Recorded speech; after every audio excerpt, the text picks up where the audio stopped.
Olá, gente, tudo bem com vocês? Eu espero que sim. Bom, aqui no curso autoinstrucional de psicanálise lacaniana, começarei então o compilado de assuntos referentes ao complexo de Édipo no que diz respeito ao homem trans, no que diz respeito à mulher trans. É uma temática que é demanda de dúvidas, né? Bom, recebo dúvidas com relação a isso de modo recorrente e como são dúvidas bem pertinentes, pelo menos o compilado referente ao complexo de Édipo quanto aos homens trans, eu vou estar deixando livre também no canal Só Psicanálise para que as pessoas possam ter acesso a essa temática, tá bom? Mas lembrando ao pessoal que está no canal Só Psicanálise e não estão inscritos aqui no curso autoinstrucional de psicanálise lacaniana, né? Você se inscrevendo no curso, você vai poder ter uma visão mais ampla no que diz respeito a certas temáticas importantes no âmbito da psicanálise lacaniana, né? O valor da assinatura é de R$ 50, então você paga um valor mensal de R$ 50 e você tem acesso vitalício à plataforma, onde você vai poder, de fato, assistir todos os demais vídeos. Tem uma contextualização mais ampla no que diz respeito à psicanálise lacaniana, tá bom? Então, o link do curso vai estar aqui para quem está no canal Só Psicanálise na plataforma do YouTube. O link do curso vai estar aqui no comentário em destaque. Acesse aí, se inscreve, efetua o pagamento e você já vai ter acesso a todas as aulas. Já estou no 4º módulo, um módulo bastante amplo, falando do complexo de Édipo a partir de uma premissa bem meticulosa, bem geral mesmo, né?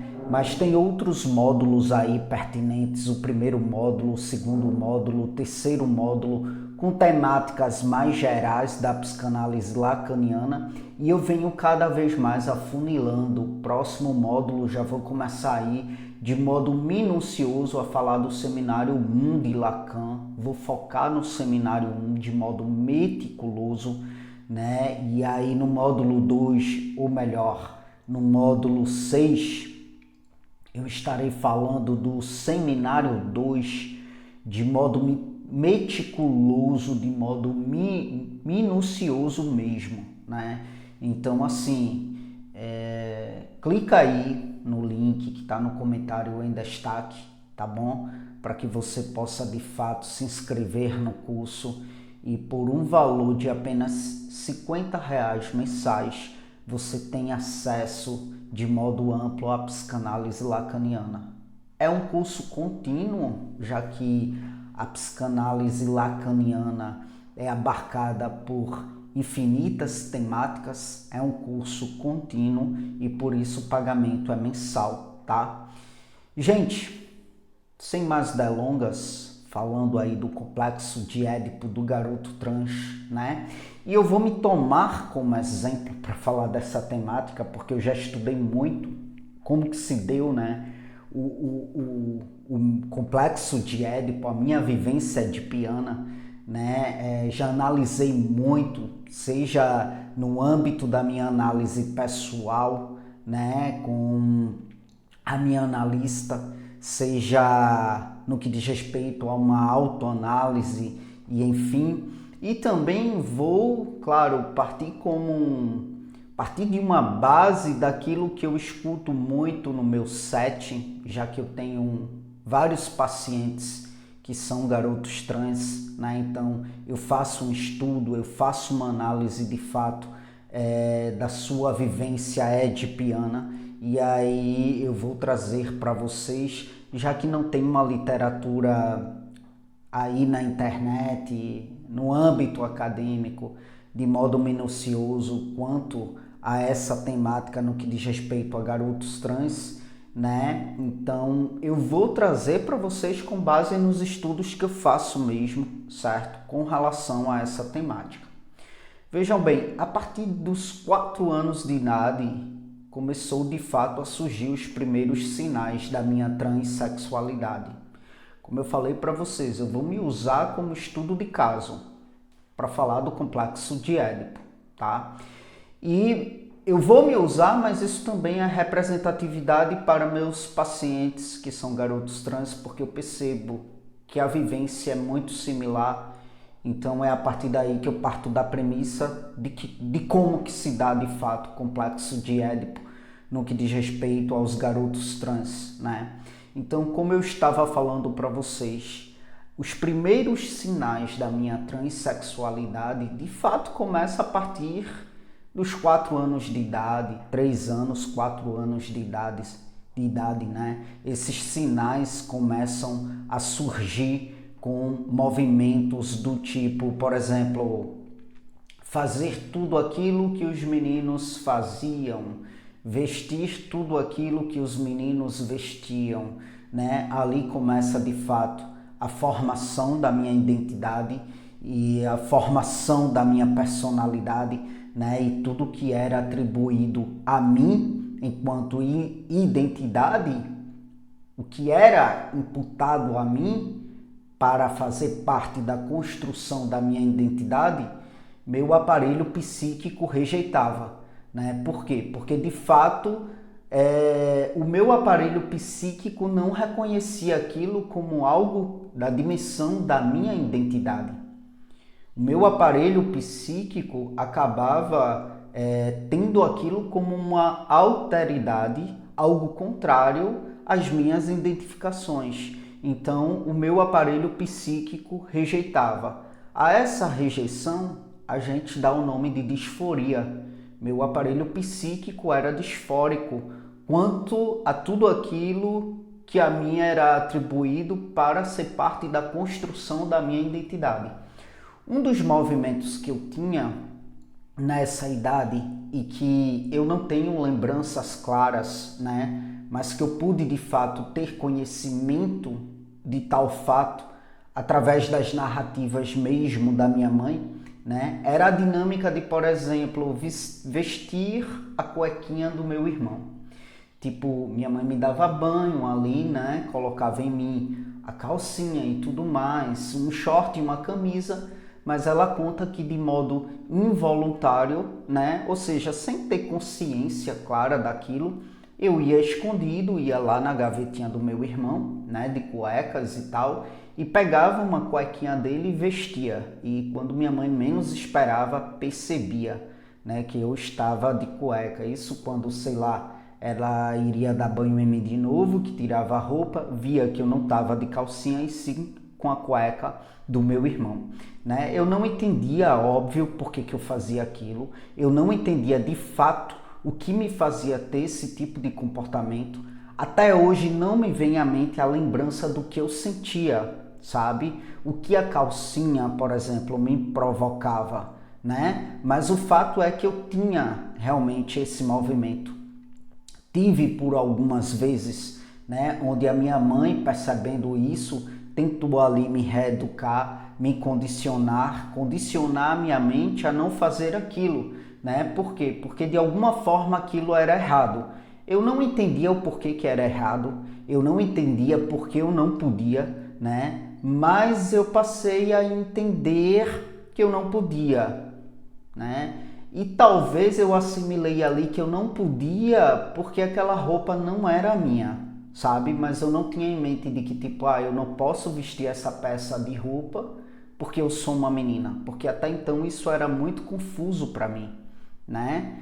Mas era uma peça de roupa que sim, que me atraía muito, entende? E por isso eu tinha esse movimento e por isso eu tinha essa dinâmica.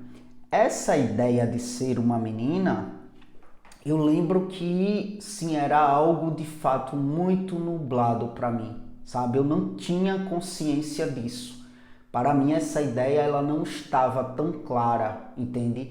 E era algo que me maltratava muito. Por quê? Porque eu era restringido, sabe? Aqui no curso de psicanálise lacaniana, eu falo, né, da questão do falo, né, da questão de que este falo não necessariamente está vinculado de modo direto a um órgão genital de modo literal, né? Eu falo muito da autoimagem, eu falo muito da dinâmica e que o desejo da menina de ter o falo não é no que diz respeito ao pênis de modo propriamente dito, mas a esse poder que é dado aos meninos devido a esse machismo estrutural. Então elas querem, né, ter os mesmos direitos, elas querem fazer o que os meninos fazem sem estar recebendo tanta repressão.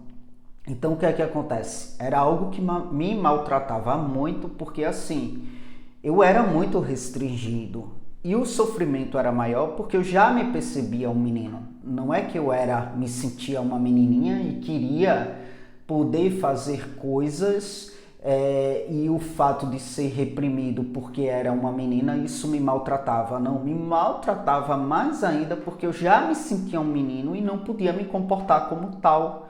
Eu não podia fazer o que os outros meninos faziam, onde esse era o meu desejo, né? E aí eu era muito restringido quanto a certas coisas que eu desejava fazer, mas por alguma razão eu não podia, tá? E aí o tempo foi passando e eu fui tomando consciência, né, de que eu era diferente demais de tudo aquilo que a mim era imputado o tempo todo. Era imputado a mim um modo de ser que de fato não cabia em mim.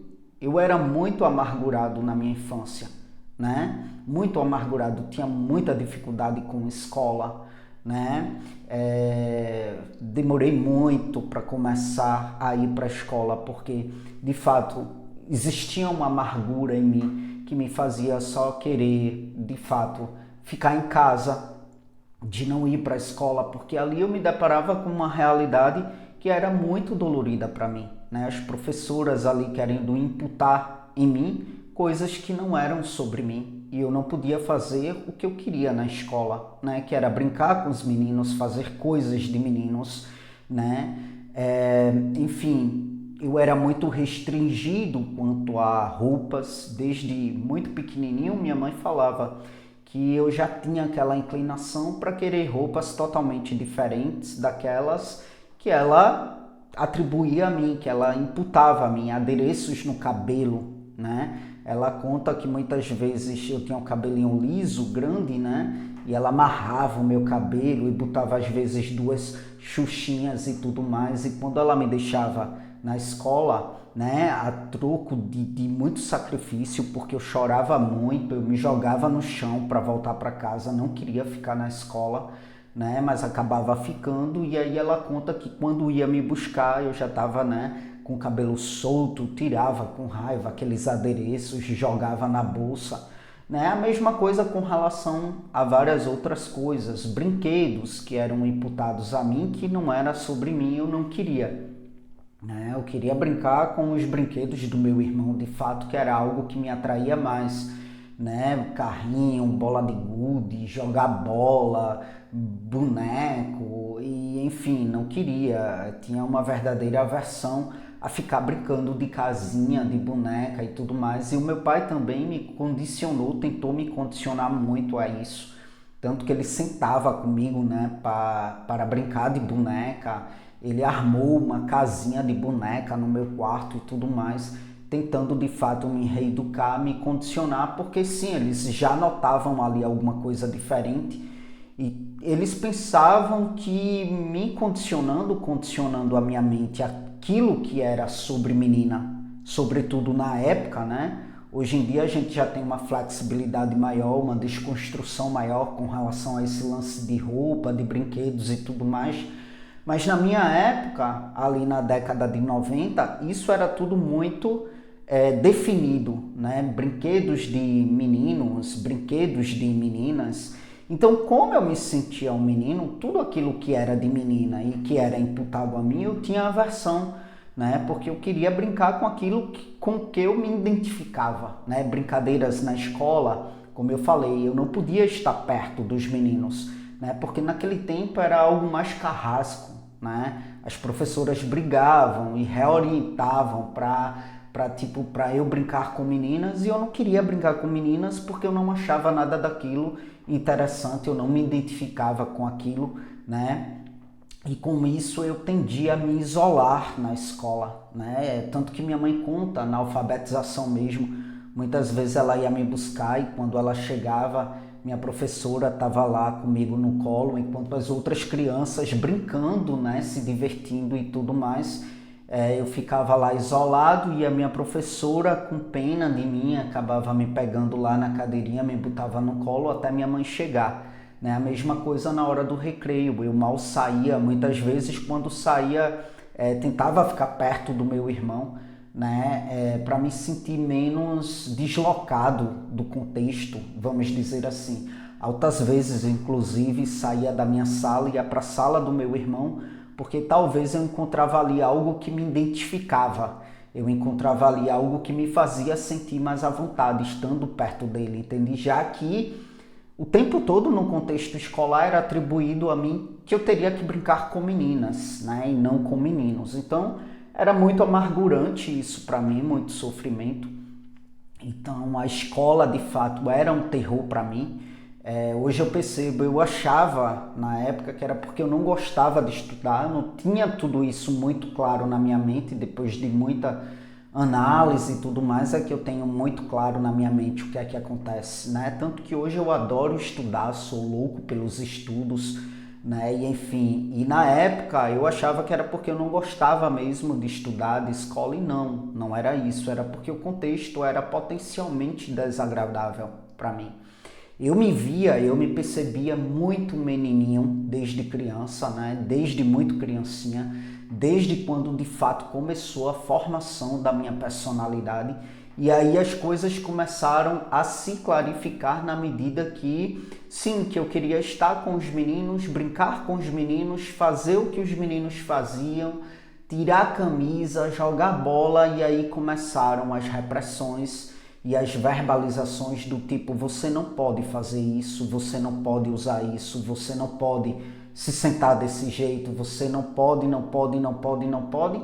E eu não sabia por que eu não podia, já que os meninos podiam, e eu me sentia como eles, eu me sentia um menino, eu me percebia dessa forma, né? E aí é quando eu imagino que inconscientemente começam-se de fato as atribuições de não poder certas coisas porque de repente eu fiz algo de errado para não ter o poder, né? E aí o que é que acontece? Sim, os meninos trans são castrados no real mesmo, o sofrimento é muito real da perda daquele pênis imaginário que fomenta o poder, né? Vejam que os meninos cis, os meninos que não são trans, eles sofrem uma angústia, inconscientemente falando, pelo medo da perda, né? Não, vou então acatar os limites, né? Para não perder esse meu objeto aqui que fomenta esse poder de eu poder fazer